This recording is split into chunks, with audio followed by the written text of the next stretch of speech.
I just thought we could, be maybe friends with benefits. Benefits.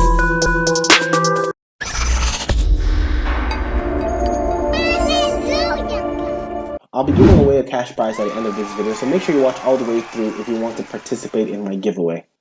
After hanging out for about a week, me and Angela had gotten closer, and one day after class, she told me she wanted to get nipple piercing. I jokingly told her I'm going to get one on my left nipple for moral support. She searched and found the address of a tattoo parlor in our city. In case you didn't already know, piercings are done in tattoo parlors. We got to the tattoo parlor later in the afternoon, and before we got in, she remembered that she forgot her wallet in her room, so she asked if I could pay for the piercings now and she'll just reimburse me later.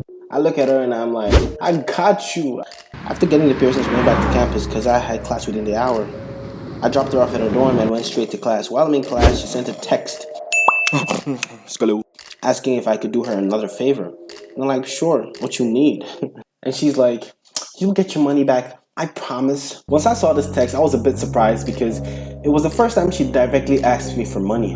And because she promised to pay me back, I was expecting a request that might exceed my spending budget. So I braced myself as I asked her how much she needed, and she asked for $120. I'm like, oh, that ain't no problem. That ain't no problem. She asked if I didn't want to know what it was for. I ignored the question because I figured it's something she didn't want to tell me. I mean, from the way she was texting, I could tell she felt uneasy about making the request.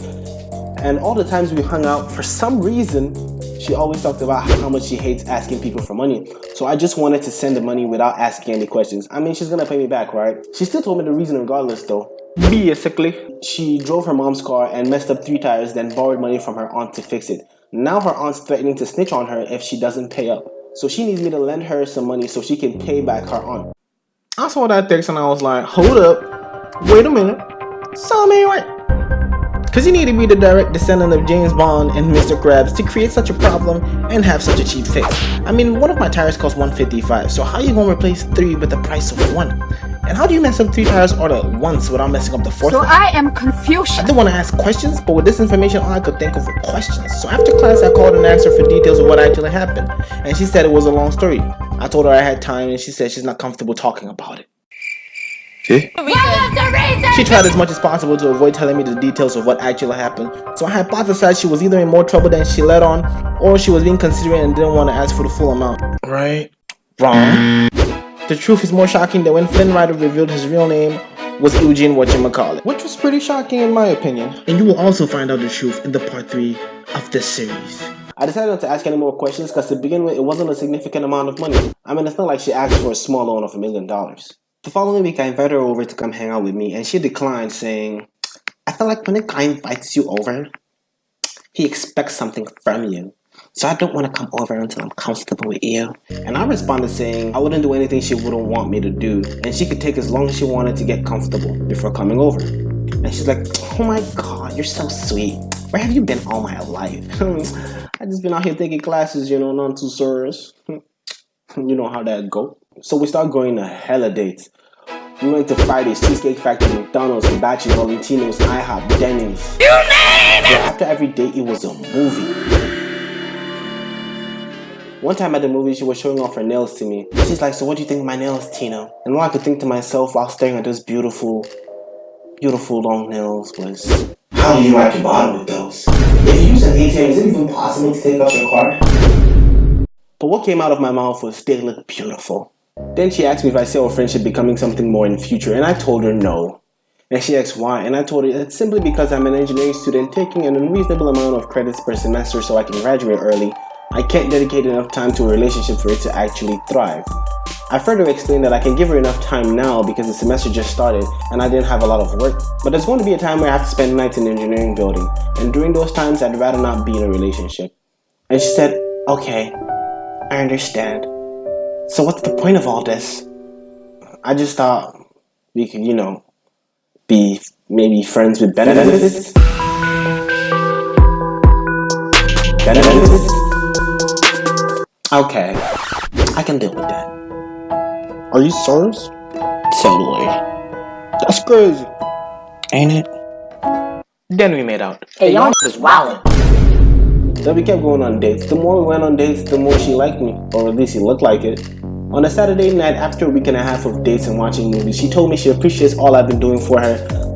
I used that opportunity to ask her if she was finally ready to come over, and she said she was going to come over the next weekend. And then she proceeded to ask for another favor. I'm like, that ain't no problem. That ain't no problem. What you need? And she asked me for $200 for driving school. And before I even responded, she told me she was going to pay me back, and she even gave me a date for when she was going to pay me back. This was obviously another lie. How do I know? The week before this request, I paid for her renewed driver's license. And before you even get a permit, you need proof that you've been to driving school. So I think to myself, does she think I forgot, or does she just think I'm dumb? Well, she's gonna pay me back. There's no need to question it. Heck, I was just happy she finally agreed to come over. So I sent $200. And on the weekend she was supposed to come over, she told me she has to go home and see her parents. Got it! Got it! Because she hasn't seen them in a while. Did I feel played? Most definitely. I mean, it's not like her parents asked her to come over. We spent 5 days planning the weekend, and she just on a whim decided to go visit her parents.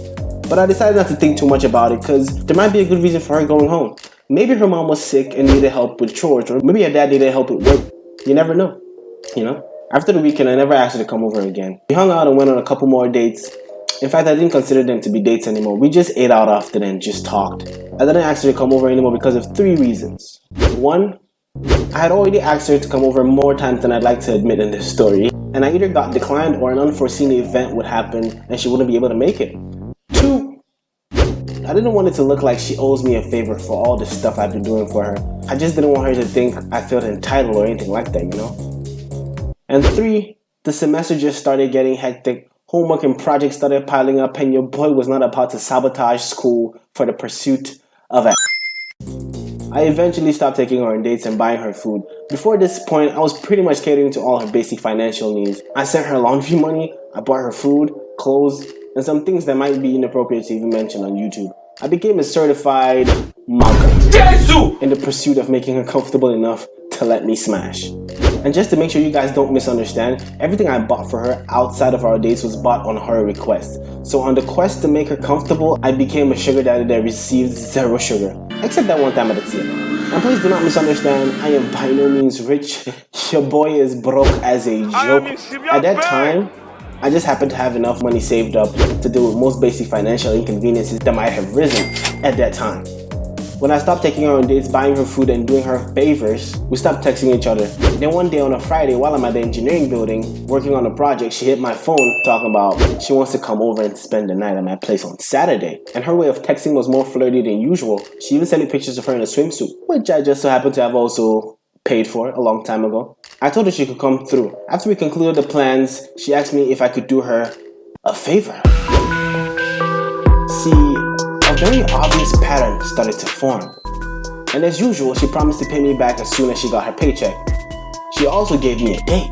The timeline for the amount she previously owed me hadn't elapsed yet. And I honestly didn't plan to even ask her for it because I like to lend out only money I can afford to do without. But little drops of water make a mighty ocean, and with this request, Shorty done damn near made a river. She asked me for $600. And to me, that was a significant amount of money, especially after adding up the previous favors. So after analyzing the dimensions of what she looked like in that swimsuit, I simply did what any victim of an elaborate and obvious scheme would do. I sent her the money. What? Did I regret it? Maybe I did. Maybe I didn't. But you will find out in the part 3 of this series. It's gonna be a minute before I make part 3, so I'm just gonna give you guys a little spoiler. During the time me and Angela were dating, Angela had a boyfriend, and it was Kyle. How close do we have this? She lied about them breaking up. How did she manage dating 2 people at the same time? You'll find out in the part 3 of Dragon Ball Z. For a chance to win $20, draw this in your style and send it to my email. Not my DM. Just only my emails, okay? I will accept both digital and traditional style of drawing. This event ends on the 30th of August, and the announcement of the winner will be held on Instagram. Participants must have either Cash App, Venmo, a Bitcoin wallet, or PayPal so I can easily transfer the funds. Thank you so much for watching. I had to compress the hell out of this story to make it 10 minutes, and there's still a huge chunk of it left. I'll try to fit into part 3. If I can't, expect the part 4. Thank you so much for watching, and I will see you guys in the next video. Peace.